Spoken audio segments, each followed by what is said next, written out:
వరద ఉధృతంగా వస్తున్న దృష్ట్యా మన ధవళేశ్వరం బ్యారేజ్ వద్ద రెండో ప్రమాద హెచ్చరిక జారీ చేయడం అయింది. అదేవిధంగా మనకి రావులపాలెం మండలంలో ఓబలంకి హ్యామ్లెట్ విలేజ్ అయిన తోకలంక విలేజ్ అక్కడ రోడ్డు యాక్సెస్ పాయింట్ కట్ అవడం జరిగింది. పబ్లిక్ ఎవరికి ఇబ్బంది కలగకుండా అక్కడ బోర్డ్స్ అన్నీ ఏర్పాటు చేయడం జరిగింది. అంటే ప్రజలు అటు ఇటు వెళ్ళడానికి కోసం బోర్డ్స్ని ఏర్పాటు చేయడం జరిగింది.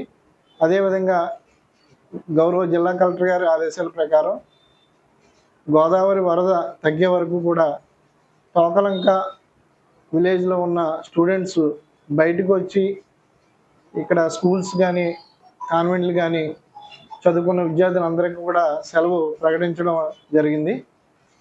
వారి యొక్క తల్లిదండ్రులు అందరూ కూడా గోదావరికి వరద తగ్గే వరకు పిల్లల్ని స్కూల్కి పంపించకుండా ఉండాలని కోరుకుంటున్నాం.